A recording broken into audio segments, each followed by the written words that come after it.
Hey everyone, welcome to Artist Corner. We have the pleasure today of sitting down and chatting with Ethos Contemporary's very own Orlando Botero. Orlando, mucho gusto. Gracias, muy amable. Thank you so much. Thank you. My pleasure. So my question for you first is, where do you find your inspiration for your beautiful, beautiful pieces? For those of you who don't know, this amazing art behind is done by this amazing man right here. The question is a very valid one. Yes. My answer is quite simple. I really can't take any credit for what I do. I was born an artist. And having said that, there are certain mechanisms that are engendered in us, the artist. And they begin to develop as time goes by.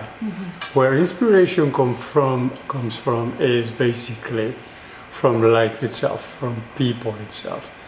I deal with the human form in my artwork. I am interested in people generally, their thought process, their spirit, their emotional beings, their private lives. And I think I nurture or feed myself this information. But when I'm in the studio, it's a very natural creative process. I give myself up to the powers that be. And then whatever information I have within myself, it begins to flow onto the canvases. My creative process is an exploration process. I never go to a painting knowing exactly what the painting is going to look like. And I prefer that because it allows me a process of a quest for finding the piece and a learning process. Frustrating moments, difficult days or nights, because I like to work at night, as well as moments of joy, because a revelation just took place on the canvas, something that you were not expecting. There is an emotional aspect to my work, and then there is a logical aspect to my work. And the fusion of the two is what I look for. Your work really is my most favorite work that we carry at the Thank gallery. you very much. 100%. And Thank you very much.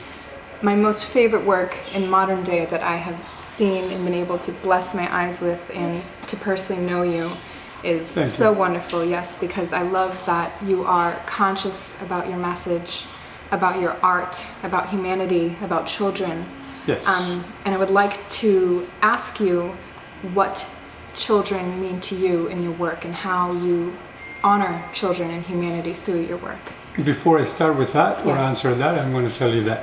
I'd like to tell you that when someone stands in front of a painting or a sculpture and they find the beauty in it, that which you are seeing in the painting exists in you.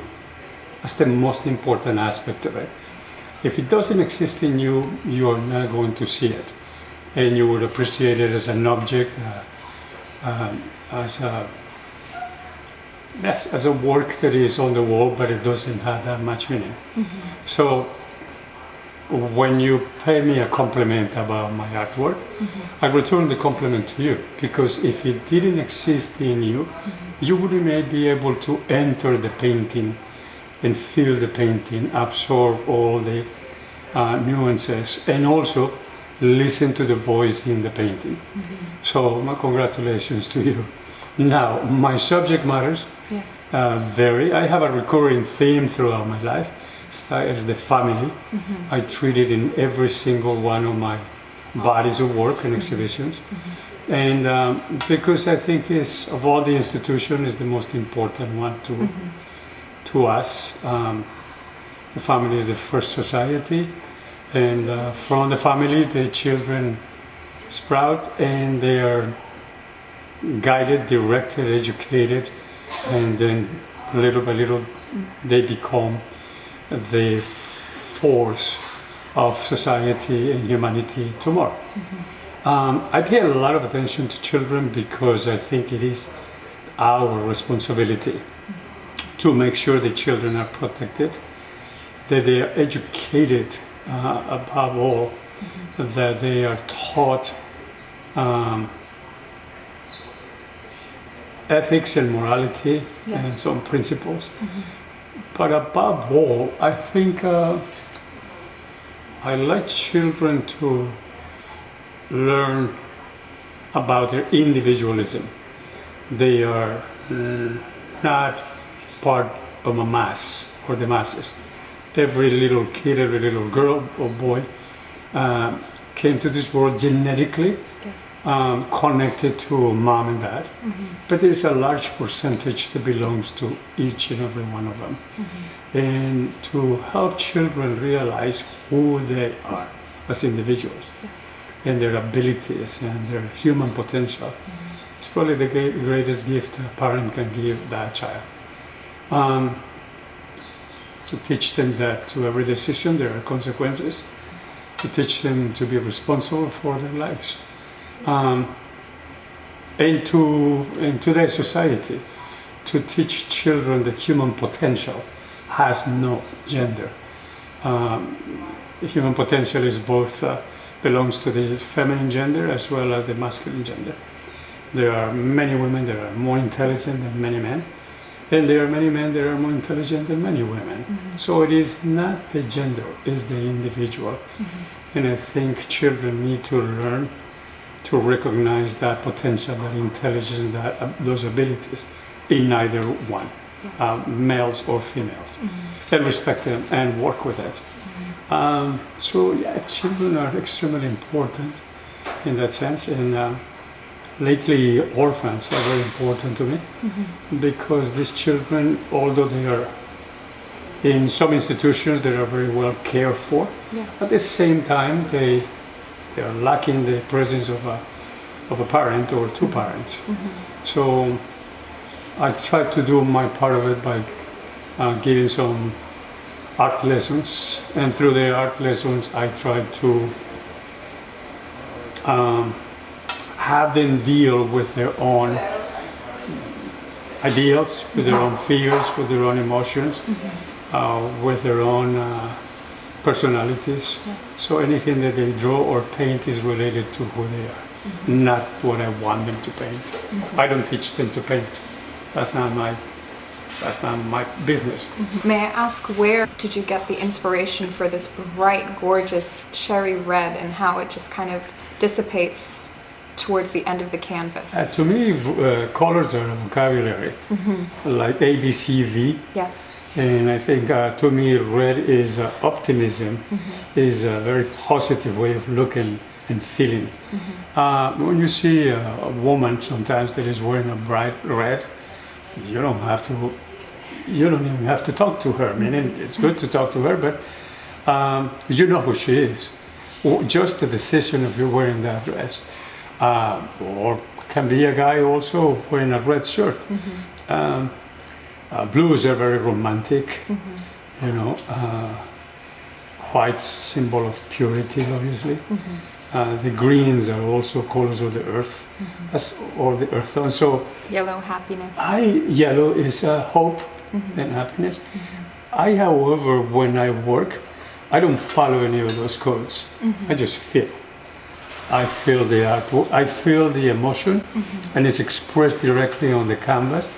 Remember, for me, it's an exploration process, and I don't hesitate when I work. I'm humble about it. I'm not arrogant about it, but I don't hesitate. And colors come out naturally, and I'm a colorist. I know that. I can tell with this outfit you have on right now. Very neutral. Very neutral. I know that music plays a reoccurring motif throughout your artwork. Yes. My father, being a music man, also inspires me through my art, and I also incorporate music and art because I feel music, poetry, and art go hand in hand. Right. I am curious as to know what music means to you with your art and through your art. Music to me, to begin with, I was 3 years of age, and my father was downstairs listening to classical music. So we all grew up with classical music in our lives, and especially Sundays. Yes. Sundays, my father played Johann Strauss, the Blue Danube, and waltzes, and we knew he was happy, and we knew that we didn't have to go to school that day. Yeah. We could sleep an extra hour. That's beautiful. So I grew up with music, and by the time I was 5 years of age, I was playing the accordion just by ear. By the time I was 8 or 9, I was seated at a piano. My sisters were taking piano lessons. I wasn't, but when they were not that interested in the lessons, when the teacher left, I would sit at the piano and just follow what the teacher had taught them. By the time I was 14 and a half, I hired a musician, a serenader, that would give serenades around town. And he taught me how to play the guitar. I would get an allowance every Sunday, according to my grades. And I used that allowance to pay him, and he gave me guitar lessons. Acoustic guitar. And I began to try to sing. Then by the time I turned 40 years of age, I went to Europe for about 3 months, and when I came back, my manager and different people from different galleries got together, and they bought me a grand piano. How wonderful. And I walked into the studio, and the piano was there. Then it was a very moving moment for me. Then I was pretty much forced to sit down and take some piano lessons.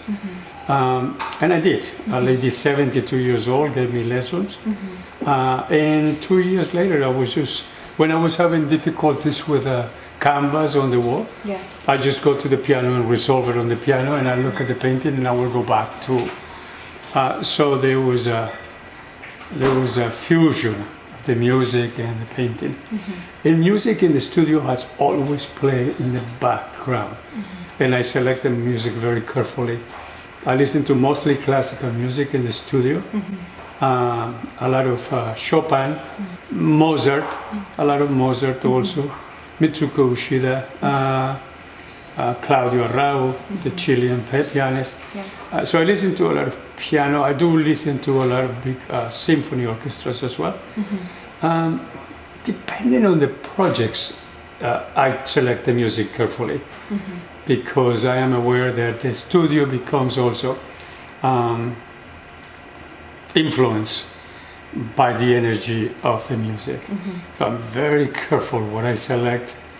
I'm very careful with anything that has to do with the creative process. Well, Orlando, I can talk to you for 72 hours straight. Thank you so much for your time.